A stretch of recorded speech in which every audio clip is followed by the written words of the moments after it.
好的，我先加速。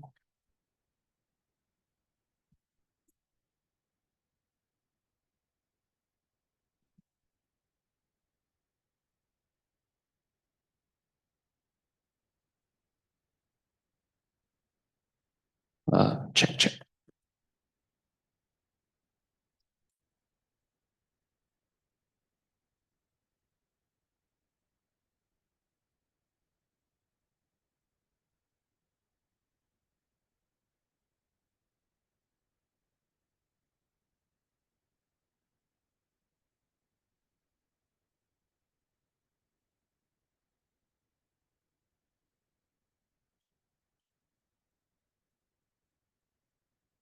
去哦。Can I come here? I'm the volunteer in my house touring. 我们怎么把那个视频调出来？这里好像没有。视频啊，你说 PPT 吗？那个投影仪吗？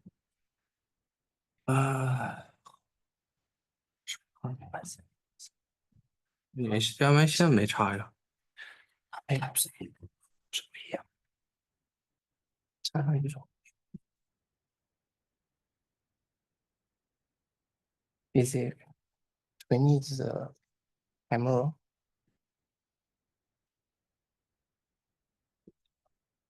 Yeah, I can see this. 有。No, I mean the camera. Oh, the webcam. Yeah, I don't think there's webcam. 这为什么只有 audio？ 没，你要不就不要 webcam，直接就这样讲就 OK。可以啊。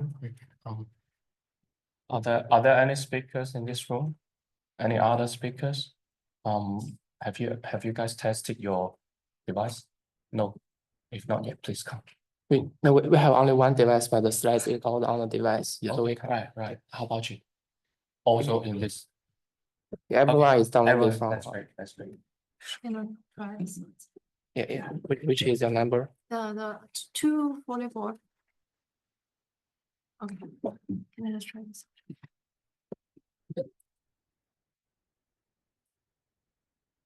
I use a pointer, but the pointer is not working for change play the slides. It only for the laser. Okay. I can just use the desktop.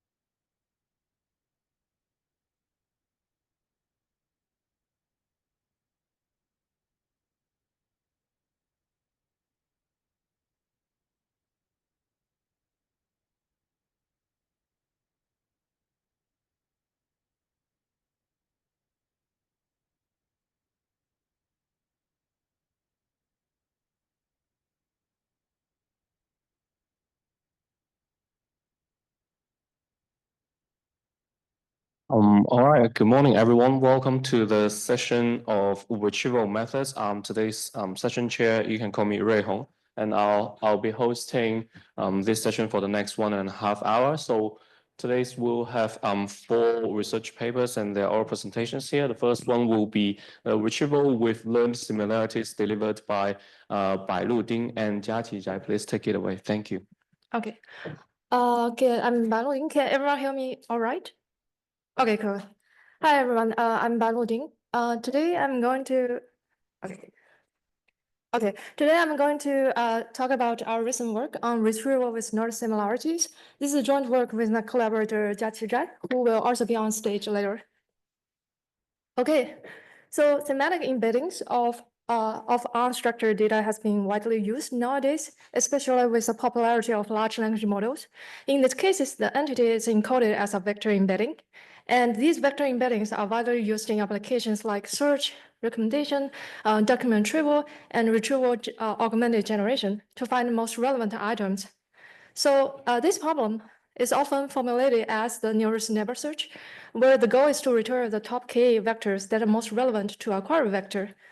Because doing exact nearest neighbor search is just too expensive, there has been a rich body of literature on how to efficiently do approximate nearest neighbor search with vector indices. These vector indices support common forms of similarity functions such as L2 distance, cosine similarity, and dot product.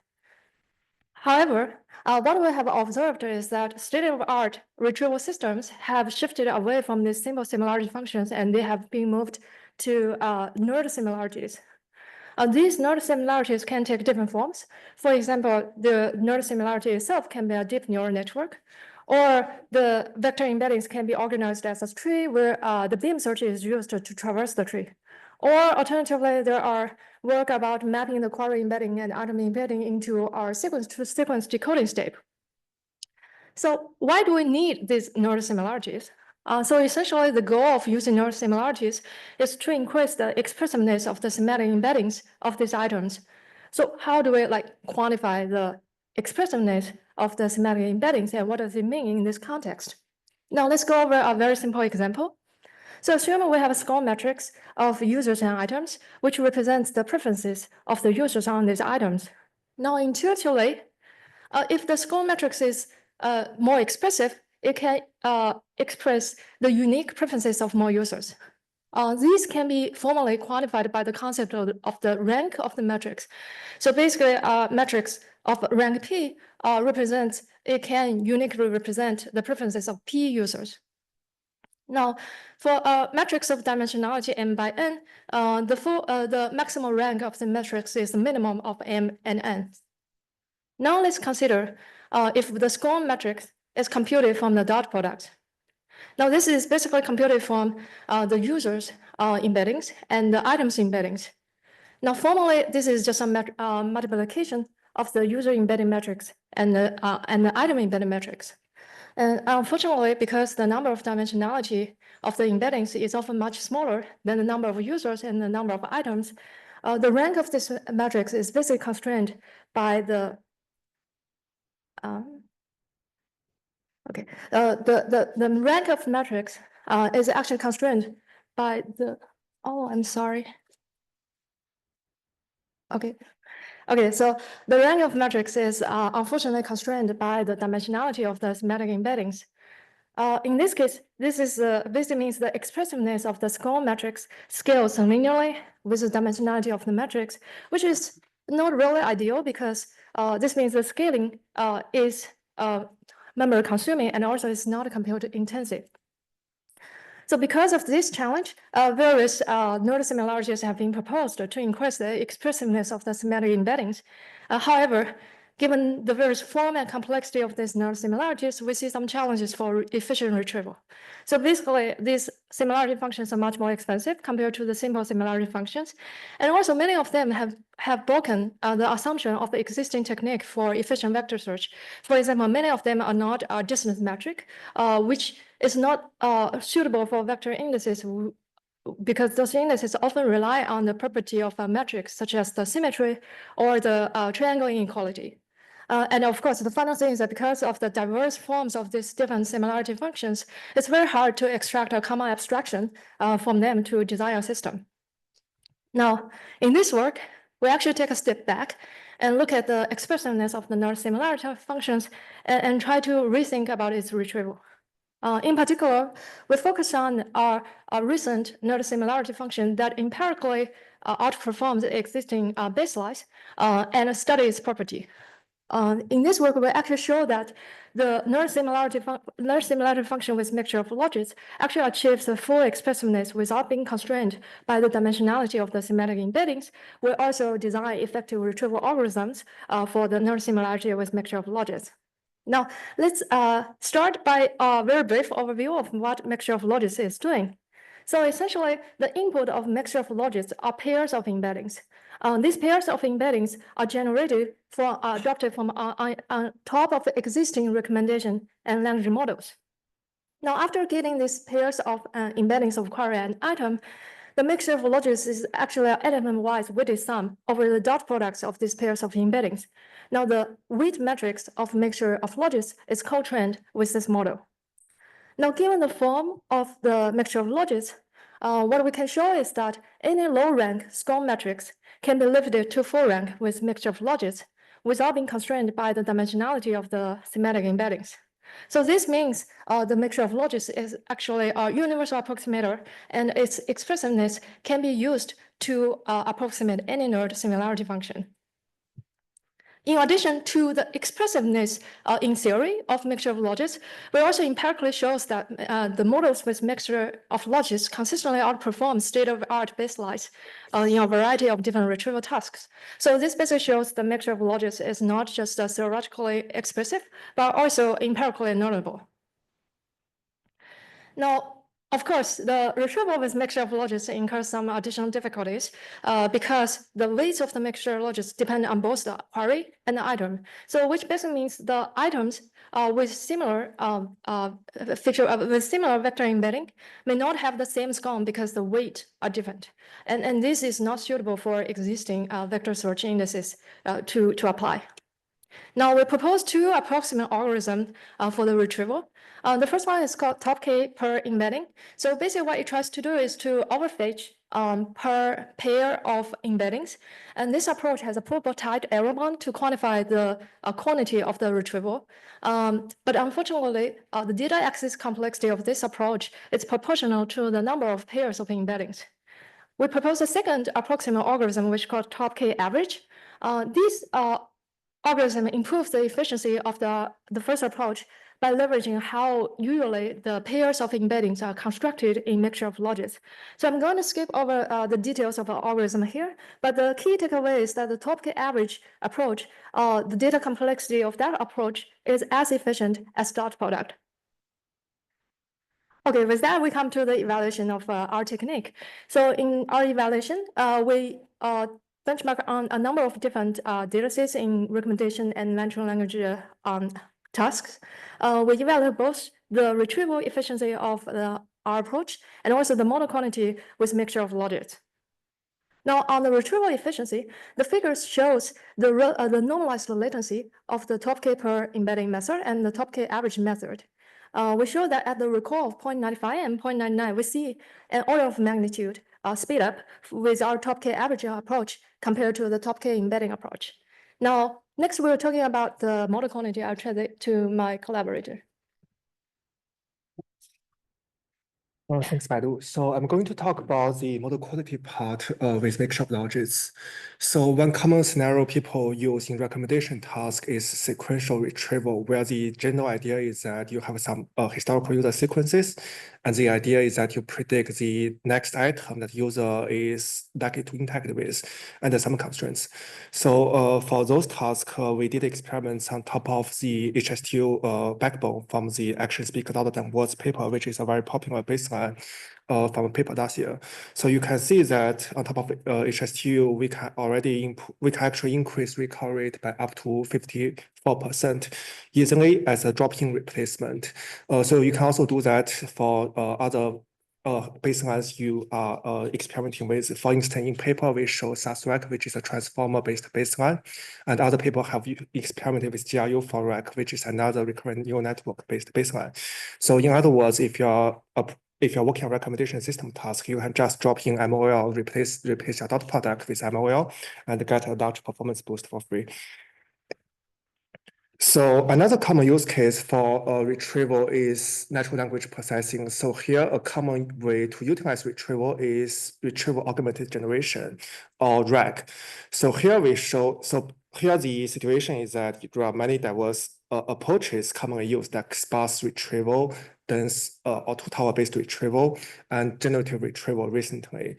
Here we show that the now proposed mixture of logics augmented by one mutual information-based node-bidding syntax we propose, enable MOL to outperform all recent dense and generative retrieval approaches.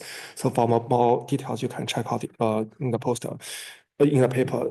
One important part here, takeaway here, is that even for homogeneous sequences like a list of sentence piece or word piece tokens, there's still a way to generate multiple embeddings from them efficiently and apply mixture logics. Last but not least, this is actually already deployed in multiple industrial scenarios. So we actually already are running preliminary versions of what we are talking about in this paper at very large deployments at Meta and LinkedIn. So in offline settings, this increases the key offline hit rate by 20 to 30% plus. We also show that it decreases popularity bias, so it actually makes the content distribution more favorable to the torso and tail creators, which is a key property of the large-scale recommendation systems. And top-line wise, we also increase the top-line watch time at Meta and also the top-line DAU, daily active users at LinkedIn. For more detail, you can check out the respective papers.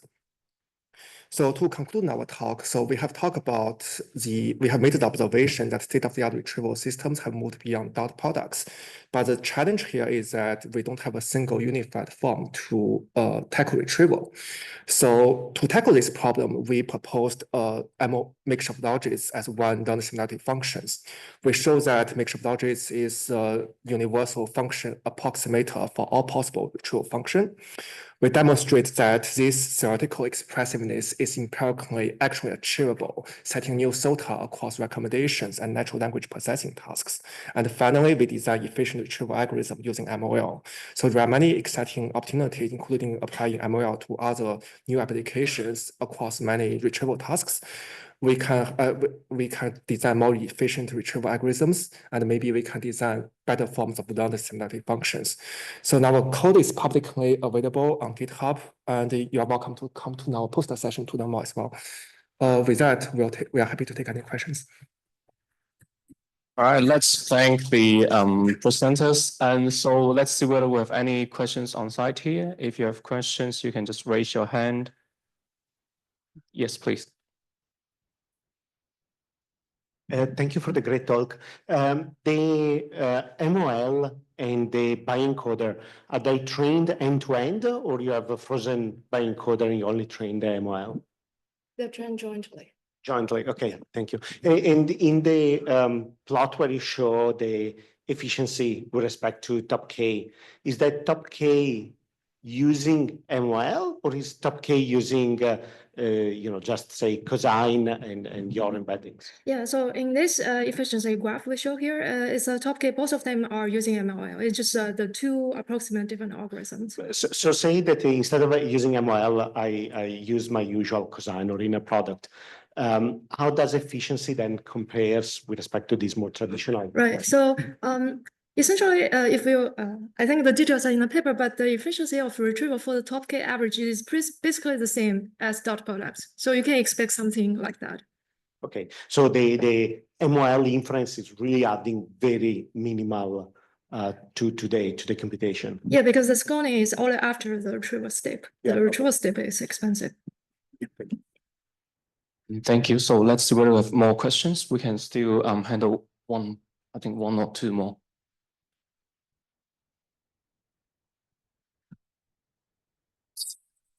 So I'm planning to run something like this. Yes, A/B test. Yeah, what kind of A/B test do you have in mind? Something to validate the online effectiveness of your proposed solution. So not only offline metrics, but also business-related metrics. So maybe I can answer the question. So the question is, what kind of online experiments have we run to validate that this is helpful for offline online metrics? Is that correct? Because I see a lot of offline experiments with local metrics, right? And I'm planning some experiments with metrics like CTR and so on. So this is actually already deployed at multiple surfaces at Meta and at LinkedIn. So you can check out the linked papers for details. So we quoted the offline experiments because I think that as a research paper, I think this is what people focus on.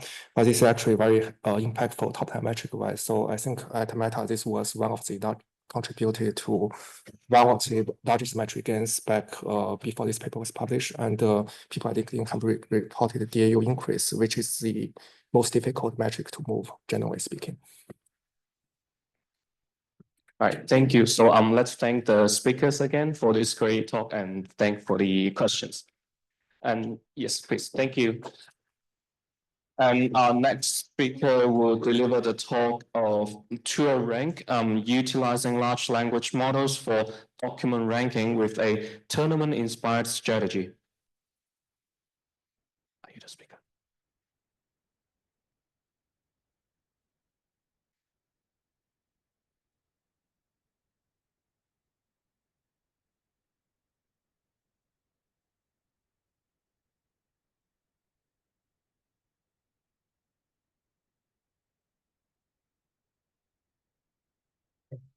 Good morning, everyone. Thank you for joining me today. I'm Liu Qi from Renmin University of China, and I am honored to present our paper titled TrueRank, Utilizing Large Language Models for Document Ranking with a Tournament-Inspired Strategy. This work aims to solve the challenges in document re-ranking with LLMs with a tournament-inspired strategy. I will walk you through the background of LLM for ranking and our tournament-inspired solution and the impressive results we achieved. So while large language models have shown great promise in zero-shot document re-ranking, especially the list-wise approach RankGPT, they face three key challenges. The first is input length limitation. LLMs cannot process a large number of documents simultaneously due to context window constraints. So a sliding window strategy is used to solve this issue. The second challenge is the initial order dependency.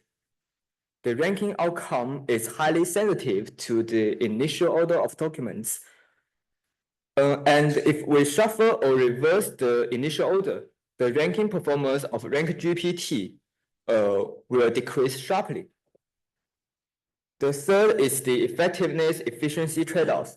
Balancing ranking accuracy with computational cost is difficult. And these limitations motivate our work to develop a more robust and efficient ranking method. Now let's consider a sports tournament. Actually, it faces similar challenges. First, a tournament needs to hold a large number of participants to determine the final ranking or champion. Second, the initial ranking affects the grouping order in order to give consideration to reflecting skill level accurately while ensuring fairness and randomness.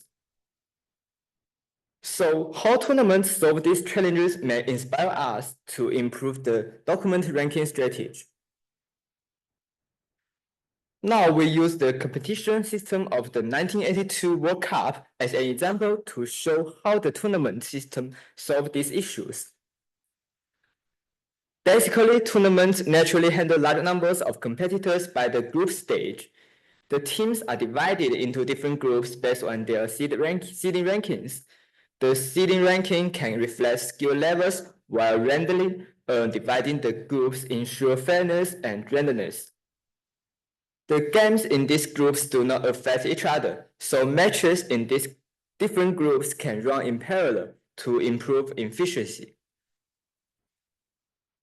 In each group, the top performing teams advance to the next stage based on their points, and then consider the whole tournament's teams earn ranking points based on how far they advance. Additionally, the ranking of one tournament will be somehow random, so multiple tournaments may be held to determine the overall ranking points for all teams. Similarly, to address issues in document re-ranking, let's consider a tournament-inspired ranking strategy. Instead of dividing candidate documents into several windows, which is used in a sequential process, we can divide them into several parallel groups. Furthermore, we can use the group stage like a tournament to replace the list-wise ranking, and we call the proposed method toolrank. First, let's consider one single tournament. Here, we treat each document as a tournament participant, framing them as competing candidates. Then we employed a multi-stage tournament phase to assign ranking points as shown in this figure.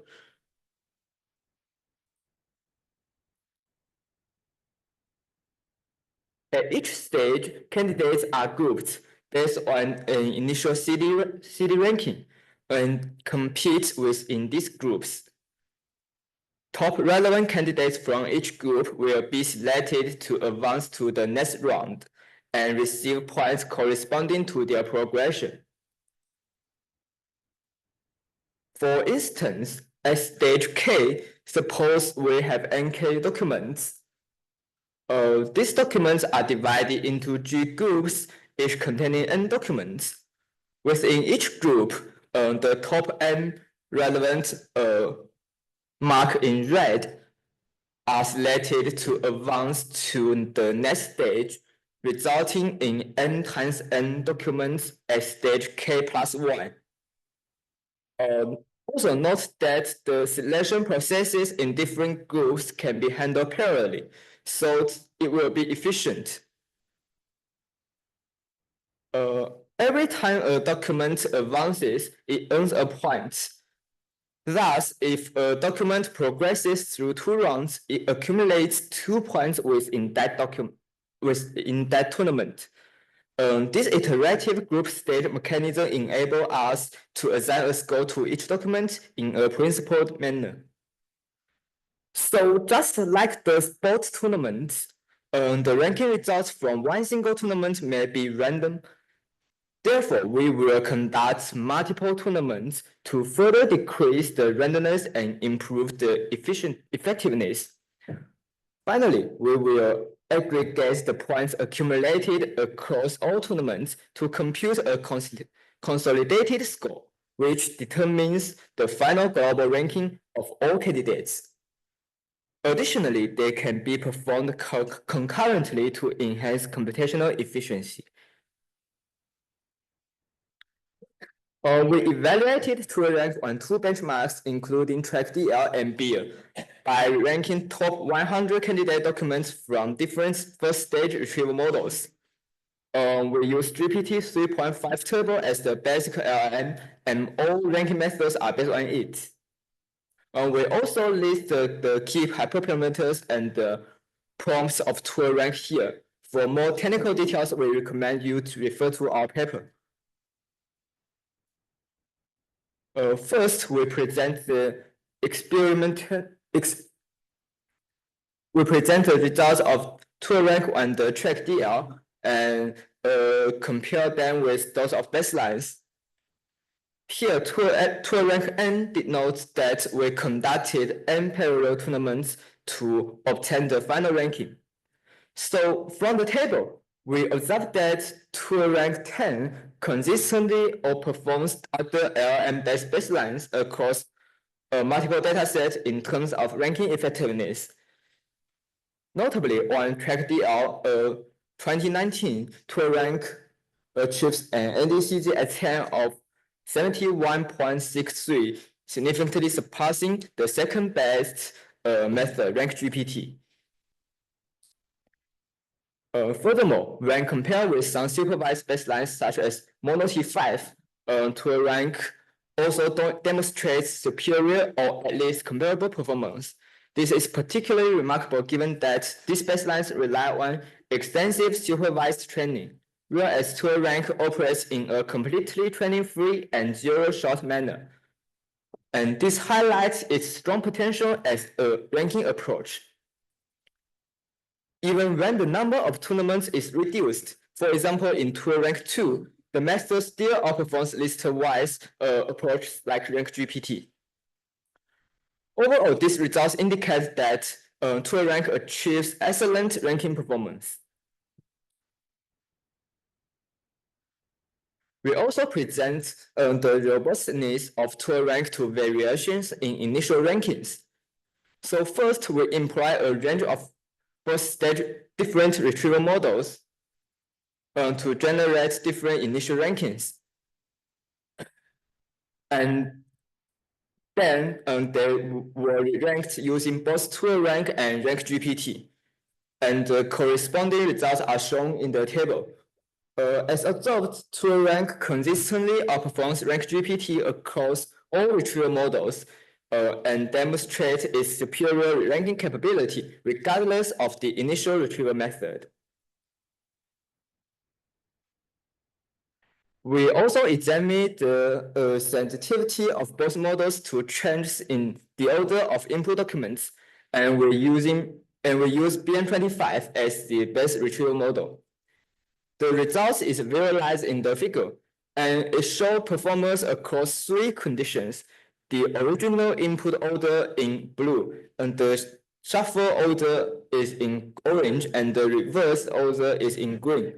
So it's evident that rank GPT's performance degrades significantly when shuffling or reversing the input order, indicating a high sensitivity.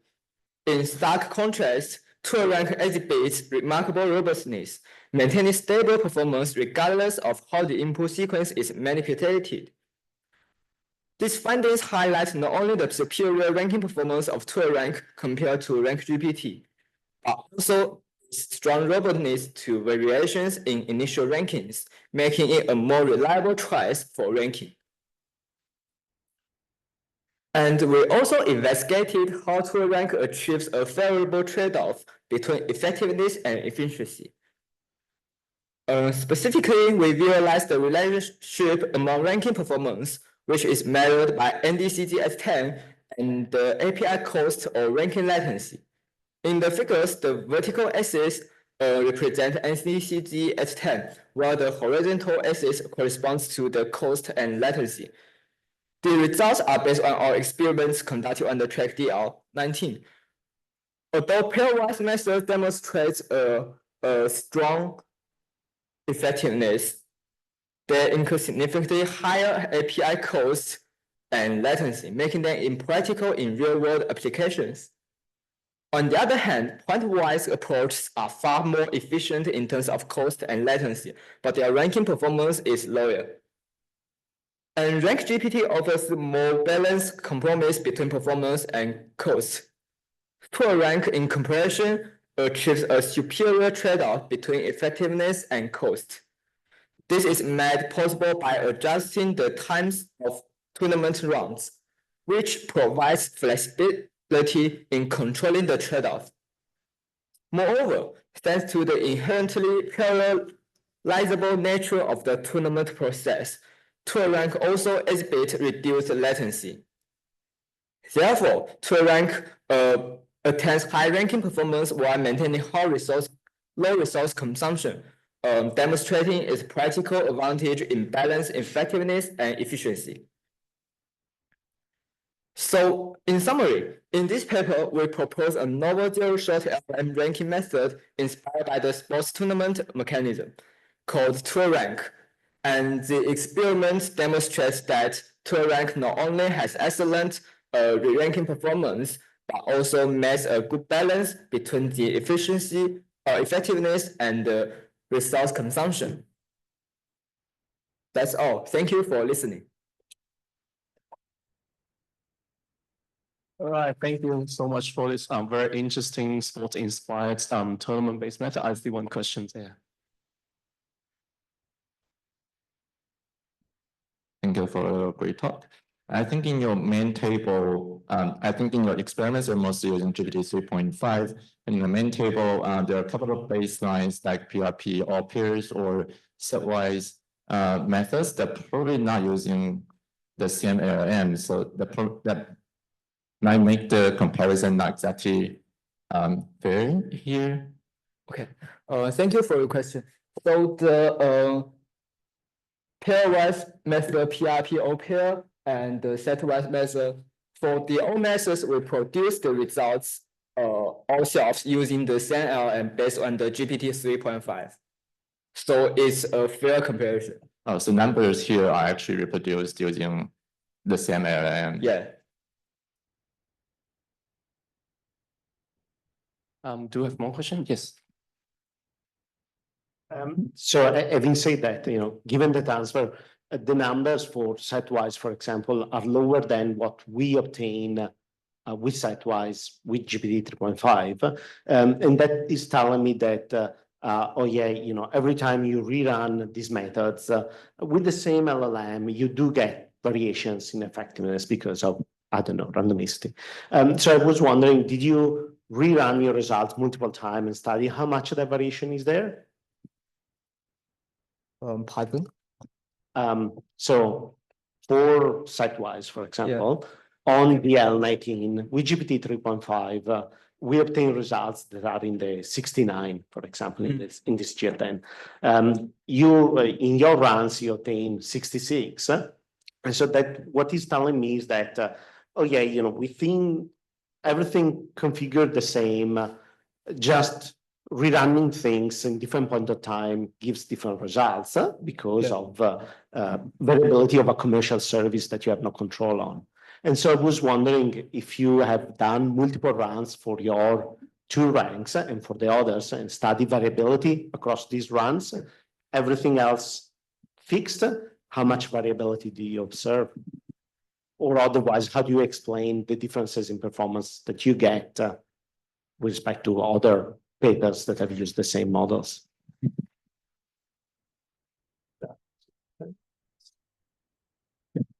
I think the question is, do you rerun those baselines to get these numbers? Because LLMs are generally uncertain to get a result. So, and the question was, why do you just have one number over there? Do you have like 66 plus minus 0.2, something like that? Isn't that a question? Yeah. Yeah, roughly the question is like that. Okay. No, we didn't. Yeah. Yeah, right. So, do you have follow-up question or follow-up comments for these papers? Yeah, we can host one more question.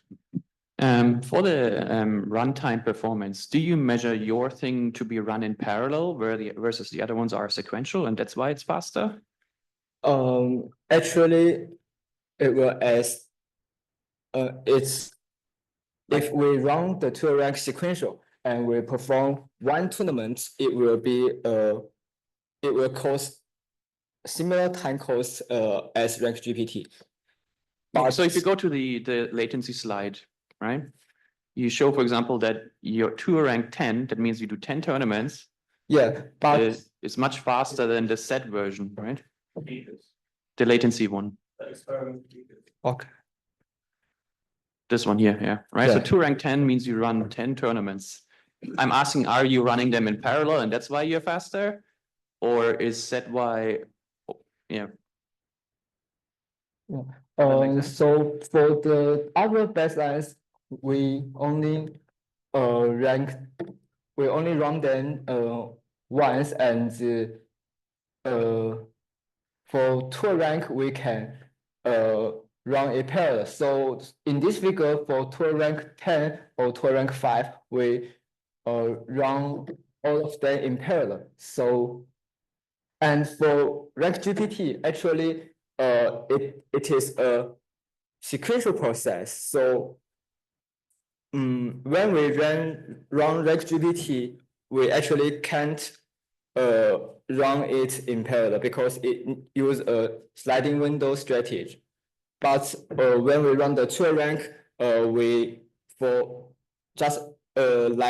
present the selection process in different groups can be run in parallel.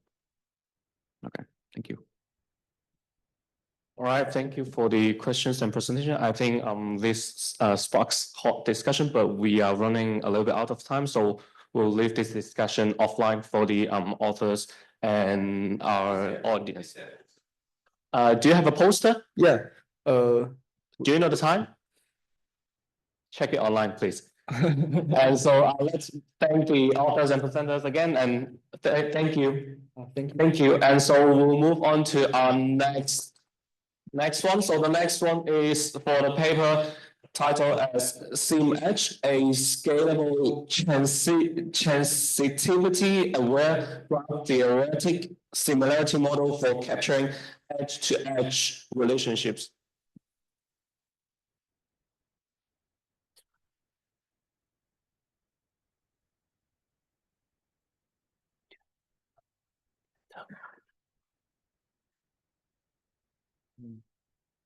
Hello, everyone. Welcome. It's a great pleasure to present this work on Sim Edge, a scalable transitivity-aware graph theoretic similarity model for capturing the edge-to-edge relationship.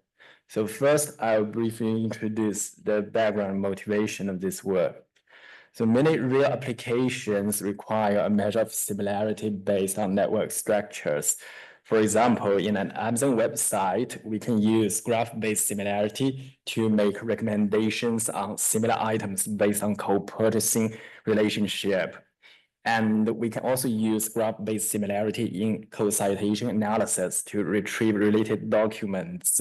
And in collaboration networks, we can use graph-based similarity to identify close authors. And in social network, we can use it for community identification. So graph-based similarity search is very important and necessary. However, most existing studies on graph-based similarity mainly focus on node-to-node similarity evaluation. The typical examples include SimRank, penetrating rank, row sim, co-sim fusion, and so forth. So how to effectively capture the edge-to-edge relationships? A straightforward approach applying the existing node-to-node similarity to capture the edge-to-edge similarity is as follows. So given an original graph G, we're going to build a dummy bipartite graph G prime, where the set of nodes and the set of edges in the original G will be regarded as two disjoint node sets in the bipartite graph G prime.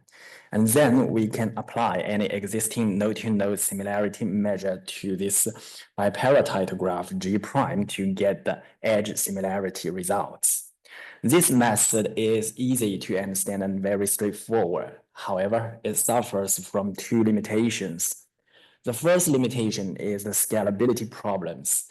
We note that the reconstructed bipartite graph has augmented the total number of nodes. Thus, this will lead to the quadratic time in the number of edges in the graph. Thus, it's less efficient. The second limitation is the non-transitivity. We know that even for the many existing well-established node-to-node similarity measures, such as SimRank, do not satisfy transitivity, not to mention when extended to measure the edge-to-edge similarity measures. A typical example is as follows. We can see in this graph, node A and B have two neighbors in common, D and E. Therefore, in the context of SimRank, they will be regarded as similar. And similarly, node B and C are similar because of a common neighbor F.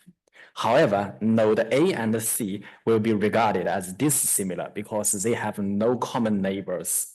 As a result, we can see that in the context of SimRank, even node A is similar to B, B is similar to C. This does not necessarily imply node A is also similar to C, thus lacking the transitivity. So motivated by this, and in this work, we're going to propose a new model called SimEdge, which is a scalable transitivity-aware measure for evaluating the edge-to-edge similarity. So the main intuition behind the SimEdge is based on a mutual reinforcement by recursion. That is, two edges are assessed as similar if they are related to similar nodes, and two nodes are evaluated as similar if they are related to similar edges. And based on this by recursion, the starting point is to make each node or each edge most similar to itself.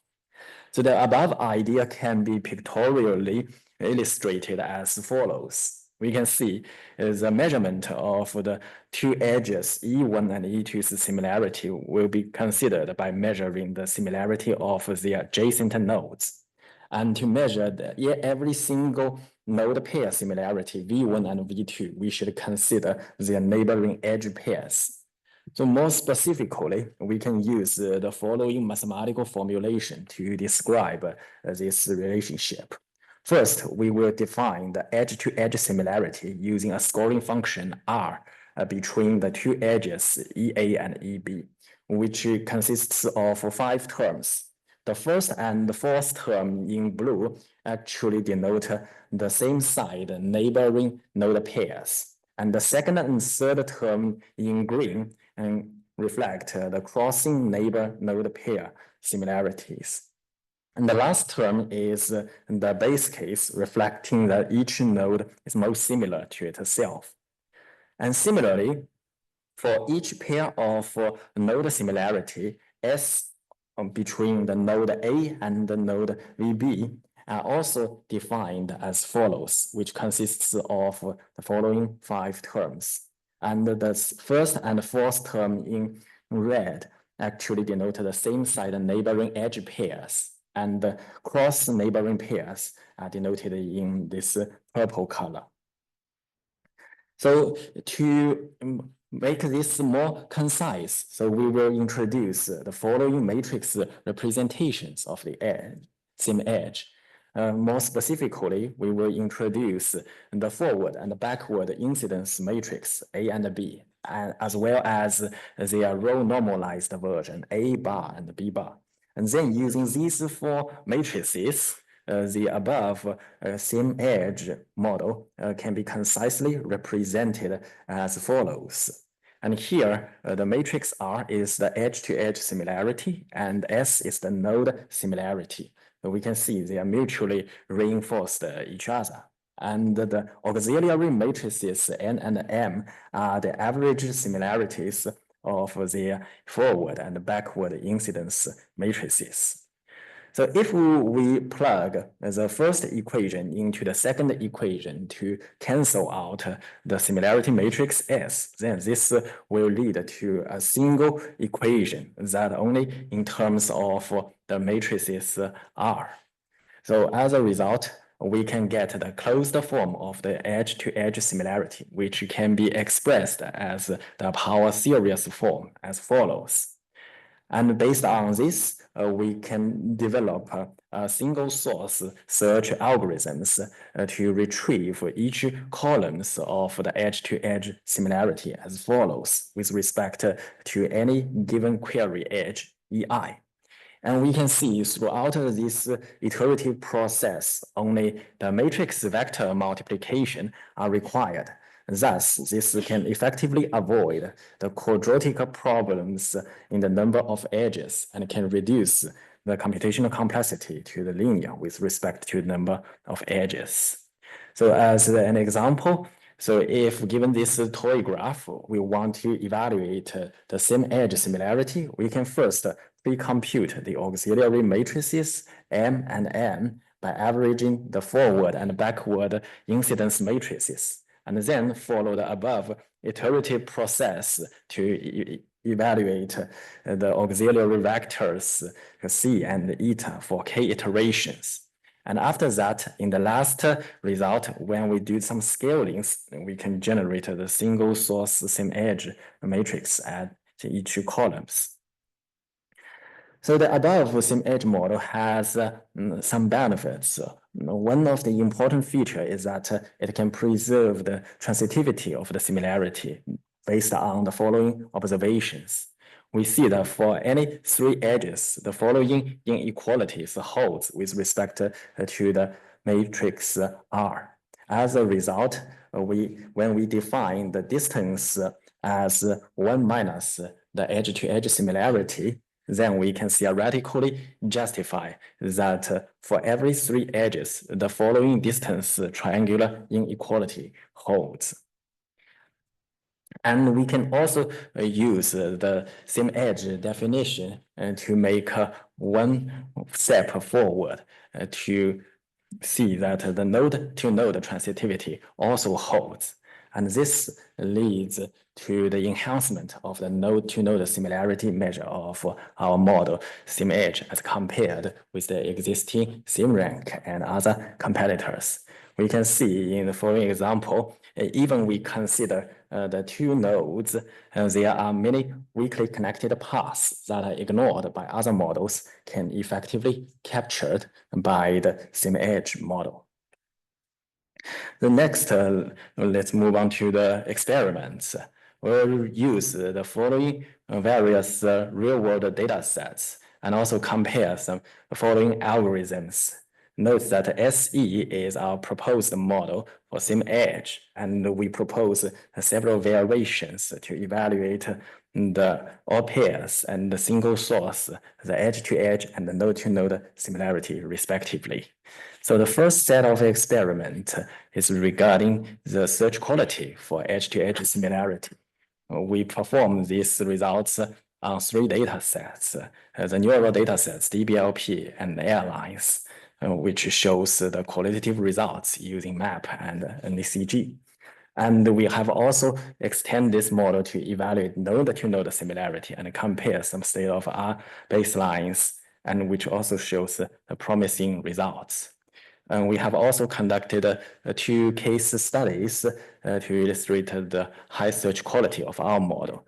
One data set is used the neural synapses classification, and we have used the heat map to depict the ranking results. We can see the neural synapses can be identified in different communities compared with our ground truth to achieve high accuracy.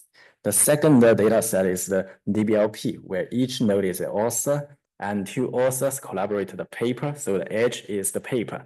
And based on the paper similarity search, we can identify the communities of papers belong to the different conferences. So the diagonal blocks are darker than the non-diagonal ones, highlighting the effectiveness of the quality results, search quality results. And the next set of experiment is on the scalability and the computational efficiency for our SIM-Edge model. So we first consider the all pairs of similarity search. And then we extend this to perform the single source to show the scalability. We can see even when the graph becomes larger, this SIM-Edge model is also scalable well. And we also investigate some other experiments. For example, the effect of the parameters, the number of iterations, and the damping factors on the iterative errors, and also do the statistical experiment to show that how many the non-zero similarity pairs that are ignored by the other models that can be captured by the SIM-Edge model.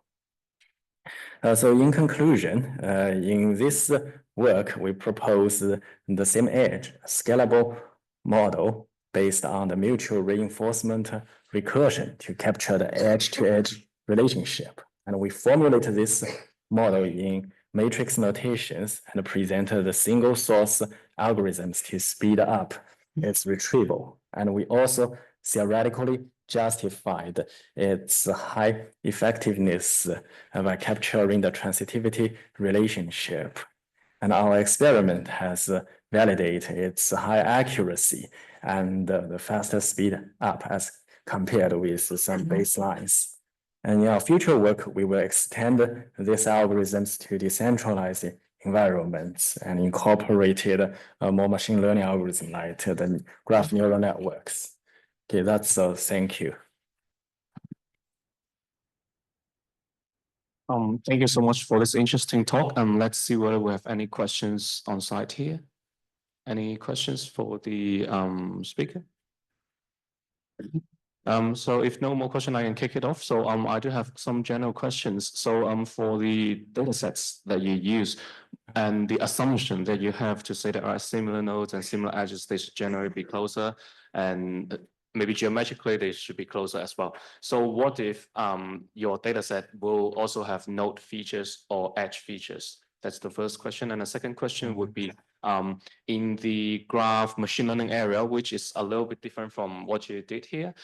People are gradually doing research on heterophilic graph. So which means that the nodes connected would generally be not in the same class. Well, what do you think of these two questions, with features or with the nodes connected to be in different labels? Okay, thank you. That's a very good question. So actually in our current work, we didn't consider these node and edge features. They are purely based on topological structures. So in future, so we will definitely incorporate these features like into some GCN environment, right, to optimize the aggregation, edge aggregation step process. So regarding the second question, could you repeat it again? Yes, the second question would be, what if the graph, the nodes of your graph, right, the connected nodes, they fall into different categories or different classes? If we just consider some problem like this to do the edge search or node search, and then what if we consider the graph data sets to be this kind of heterophily, the nodes connected would fall into different classes? Oh yes, so that's actually also a very good question. So that's the similarity is not purely based on these distance, but we can also consider some automorphic equivalence, so that they are in different classes. They do not have the direct edges and connectivities. So we will also regard them as similar. Yeah, So, thank you. Yeah. Thank you for this insightful comments. And let's see whether we have more questions from on site here. Yes, please. We can host one question. Okay, thank you for the nice work. My question is the following. So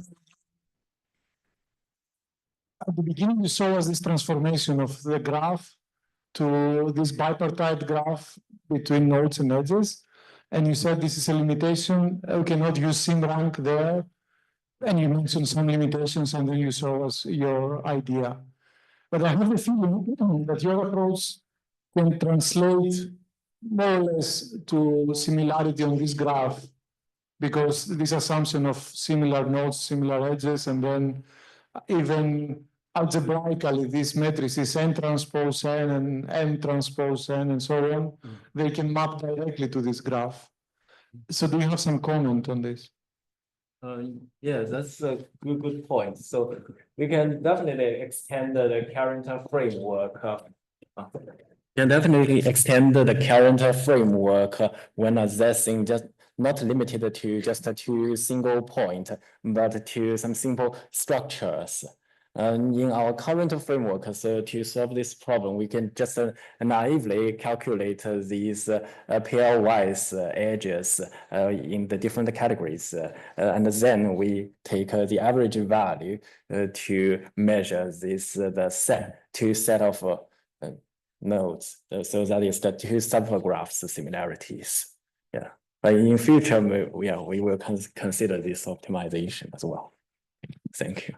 All right, thank you. Let's thank the author for a great, interesting talk, and thank for the question. So thank you.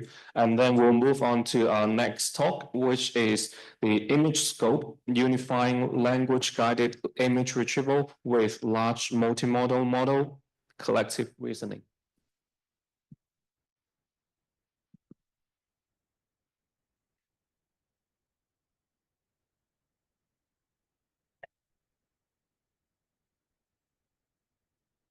Is the presenter here? If the presenter is here.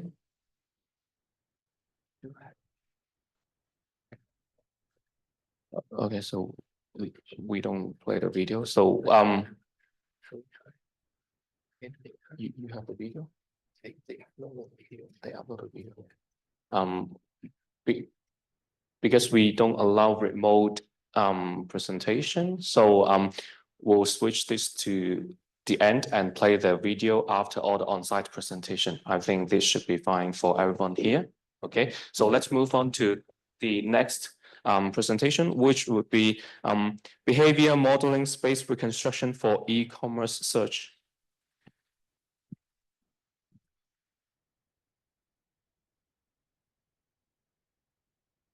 Okay, hello everyone. I'm Yejing Wang from City University of Hong Kong, and today I'm going to share my work entitled Okay.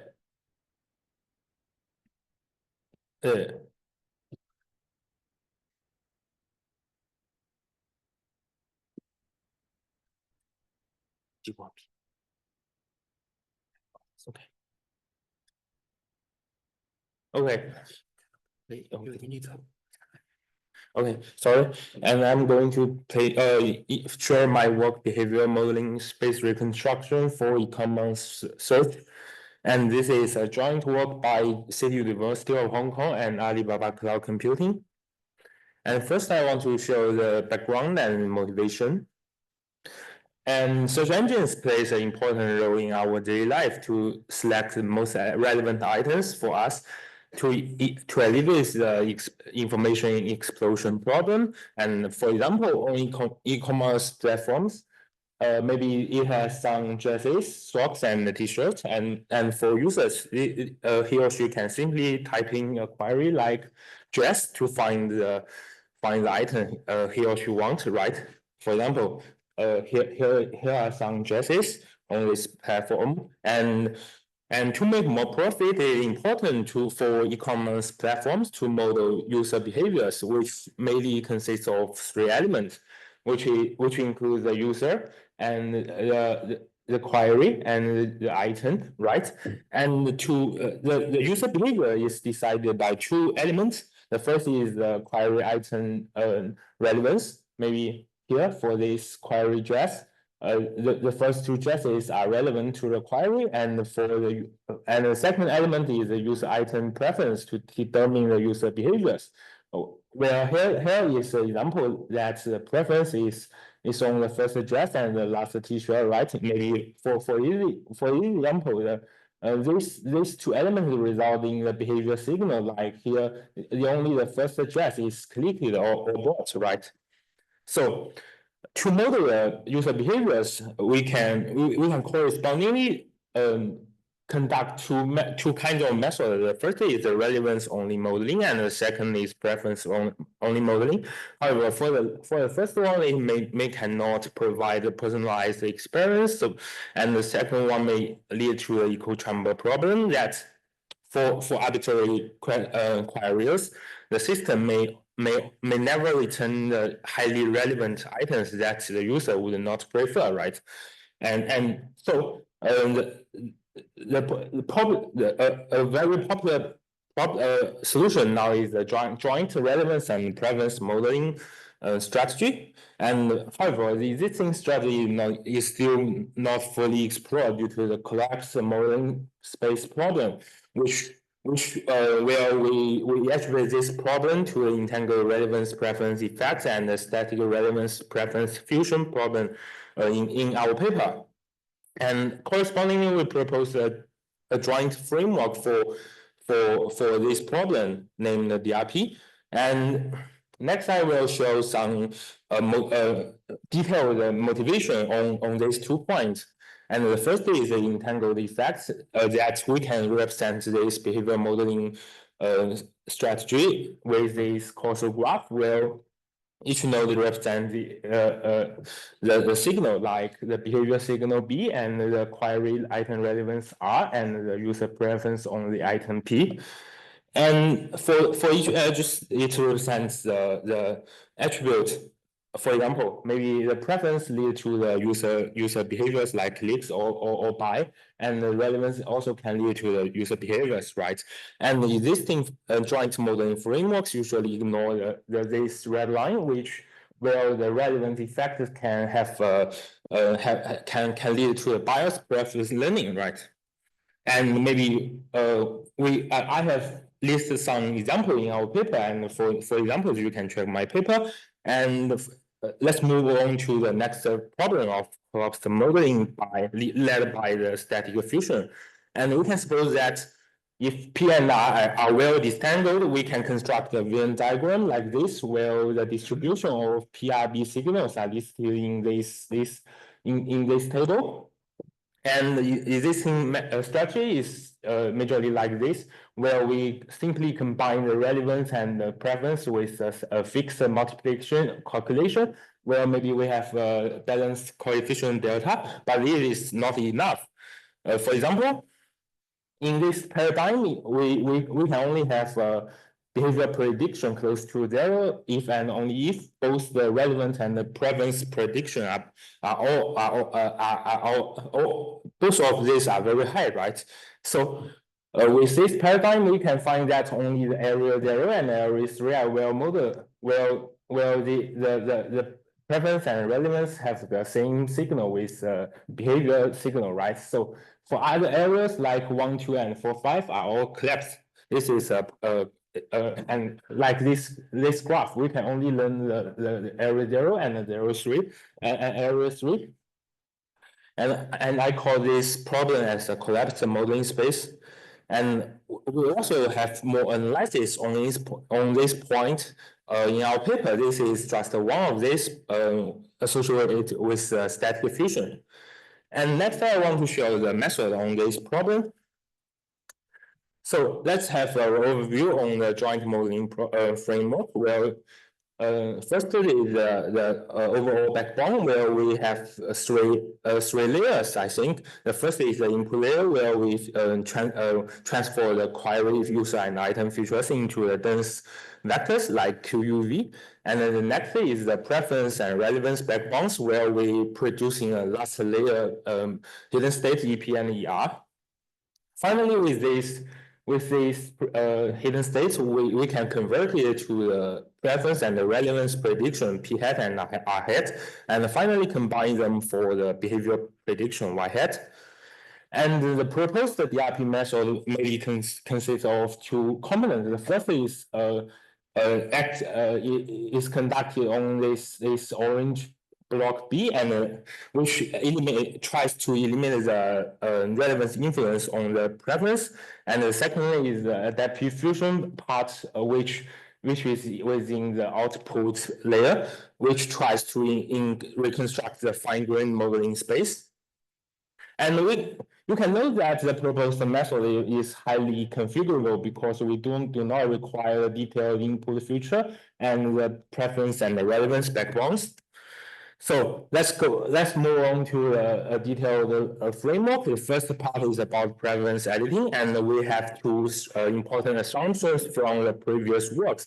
The first is that the nodes and edges within a causal graph can correspond to the deep neural representations or a learnable low-rank orthogonal space, just like here. And here is the example of three-dimensional neural representation with two-dimensional orthogonal space O. And so for our method, based on this assumption, we first regard the last layer hidden state EP and ER as an abstraction for the causal signals P and R, right? Just like here.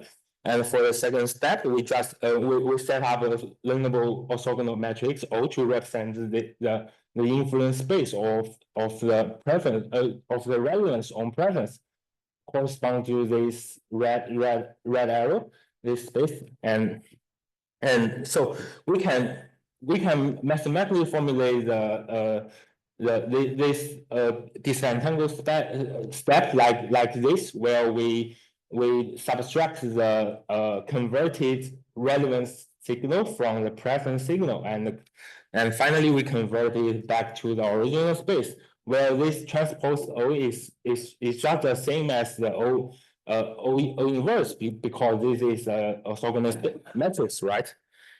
And then the next is the static diffusion.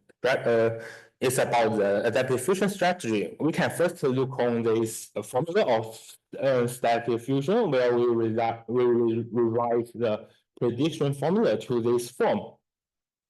And maybe you can notice that the middle matrix is which can be regarded as a probability matrix, where PID would indicate the probability of the area where P equals I and I equals to J. For example, for P11, which is just the same as maybe the same as a static fusion formula, right? And we can notice that on the left and the right, there are two 1-0 vector, which lead to only the first and the last element can be learned by this formula, right? Only the first and the last element corresponds to this visualized example. And so, so we replace this 1-0 vector with two learnable vectors alpha and beta, so that we can learn 4 areas of all these P11, P10 and P01 and P00, right? Which corresponds to 4 areas, include the area 0, the middle area 3, and area 1 and 2, and area 4 and 5. There are 4 areas, right? And finally, we can find that we cannot still distinguish the area 1 and area 2 as well as area 4 and area 5. So we need to further distinguish them, and by definition, we can find that the only difference between these 2 areas is the behavior signal. So we set up a learnable function f to specifically learn the gap between the global adaptive prediction result YG and the detailed ground truth Y. And with these steps, we can finally learn a 5-ring modeling space from 0 to 5. And finally, I'll show some experimental results. First, we conduct the experiment on 3 data sets, including our private e-commerce data set and the JD search, which from JD.com, also an e-commerce data set, e-commerce search data set, and finally is acquires AR. We use this search log of this data set to figure out whether our method is applicable to these short video platforms rather than merely applied to the e-commerce platforms. And we evaluate the overall classification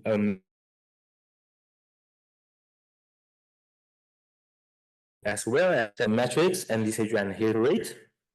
And you can refer to this right table for detailed statistics. And we set up multiple relevance backbones and preference backbones. Also, we compared with some joint modeling framework, including the base integration. Also, integrate some disentangling method, as well as this adaptive fusion framework. And first, we can find that the joint modeling framework base is better than the sole effect modeling, including relevance only or the preference modeling, where the preference only is corresponding to this line. And the second is that the disentangling method can slightly boost the performance. And this indicates that the necessity of removing relevance influence on the preference. And also the adaptive fusion method print can present a strong capacity on this data set, because it considers the sensitivity of relevant effect for different use item interactions. And our DRP with both aspect of abilities about disentangling and adaptive fusion will achieve the best results on all data sets. And here are some ablation study on the orthogonal constraint of the matrix O, and three variant on the adaptive fusion component, and finally another variant for the preference editing component. And we can find that the first variant cannot obtain a valid result because the linear transformation fails to achieve the disentangle purpose and lose too much information during this process. And all other variants can achieve a better result than base, but worse than original DRP, indicates the importance of that fusion and the preference editing component. And finally is a model visualization example where we visualize the behavior scores with a heat map, and to split areas into 6 areas corresponds to our theoretical analysis. We choose the top 20% of samples as the positive relevant and the positive preferred. And for clarity, we repeat the area 0 on both sides. And we can find that,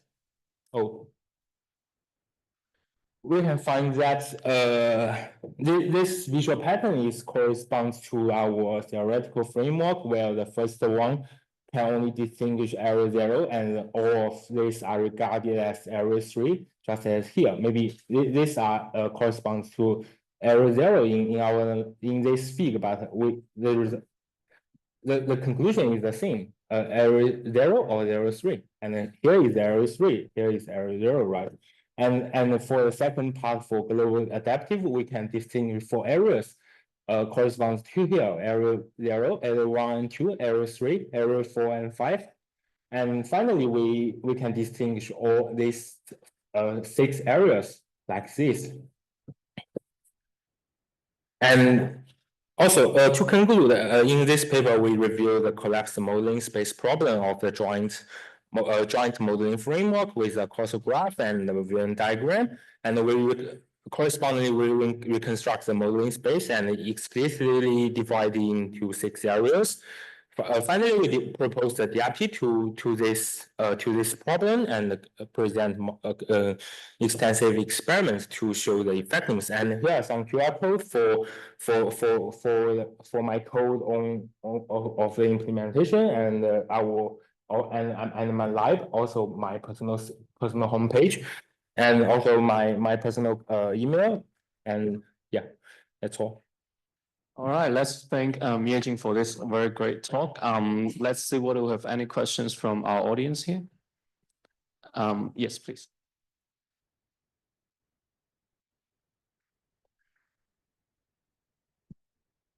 Thanks for the talk. I don't know if I understood your work correctly, but looks like problem studied with the fusion function, which is multiplicative, and it collapses those areas in the Venn diagram, right? So what if you use, just add more additive terms, like instead of just preference times relevance, why don't you just add relevance and also preference as 2 additional terms in the fusion function? Wouldn't it make things less collapsed? Can you help to repeat the question? Yeah. Okay, I try to explain. So I think the question is, in the fusion function, why do you directly choose to minus or add the features? But can you just make another term, 2 more terms, instead of just directly add or minus? And then the gentleman here thinks that if you add more terms there, maybe it can prevent the collapse further. I don't know whether I interpret this correctly. Okay. Yeah, and maybe we have set up some variants on this similar setting where we can just skip the preference editing part, maybe to correspond to the multiple terms for this prediction, right? Just as this, you say the additive terms, and here is the multiplication terms, which I think is similar. And if we remove the distangling setting, we cannot obtain a very good performance. But for your idea, I think we can just simply replace this with an additive term, and maybe this can also works. But this is just a part of our work, right? The first step of preference editing is also important for additive or this multiplication, because you should eliminate the relevance effect from the first term, right? For multiple terms, maybe you have repeated multiple influence in each term, right? Yeah. All right, we can host one more question. Hi, so amazing work. I find it really interesting. So I come from an economic background, and I do think economists will be very interested in this model as well. But I do have one question. So can you please help go back to the slide with the causal inference graph? Maybe which page? Yes, just the page you went over next. Yes. Yes, awesome. Thank you. So I just wonder what when you said that red arrow, so from R to P is removed, and like in general, this intuition, where did you get it from? What? This using this causal inference way of modeling so that you disentangle the influence to user behavior into relevance and preference. Like, how did you get this intuition? Because that we just the first thing is that we have the joint modeling framework on like this, right? So within this framework, the prediction signal is divided by the two elements, right? So I construct the causal graph based on the applied framework based on the existing framework. Yeah, that's the intuition we are from. I see. So this framework, correct me if I'm wrong. So this framework is an existing framework that is used quite frequently in the industry and. Maybe I think it's frequently used in industry because maybe we just first set up a relevance model and then integrate it into the preference model. This may be the existing strategy. Oh. And I also discussed this paradigm within the paper. Yeah. But maybe not within this slide. Yeah. I see. Can I have one more? Yeah. Thank you so much. So there's one more thing with respect to this recommendation system. So so the why you marked here, those are the user's behavior. And in reality, you model it as how much user clicked on that item or interact with that video. Is that right? Yeah, I know it as a behavior because you can model the click or the buy, right? Any signal is applicable for this framework, and maybe you can replace the backbone with some multitask frameworks to model more signals. Yes, but yeah. there's one thing with user behavior in like current day recommendation system is you will have 10,000 products. That list is very long. So actually user never see to the bottom of that page, like the number 10,000 of it. So how the recommendation system rank the product will also affect user behavior, except for relevance and preference. So do you think this current model can be augmented so as to take that into account? Yeah, I think maybe it has this potential. Yeah. Okay, thank you. That is my question. Okay, yes, right. Let's thank the speakers and all of the great discussions here. Thank you. Thank you. Thank you. We'll now move on just to play the video of the one left presentation. So please.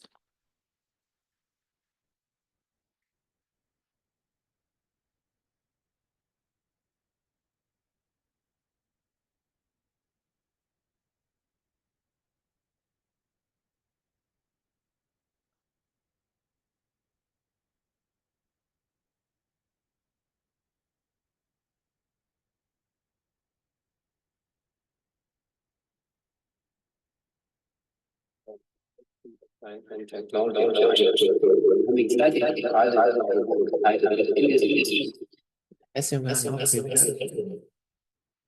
we are now prepared for play the video, the audio from the same talk.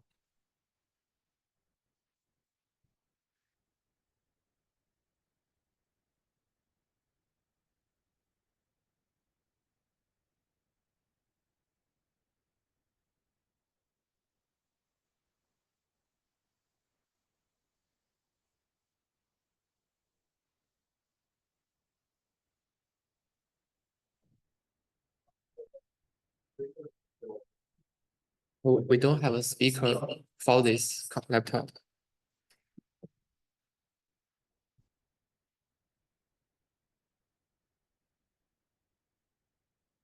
Okay, technical issues, play a video here, so let's thank everyone here for joining today's session.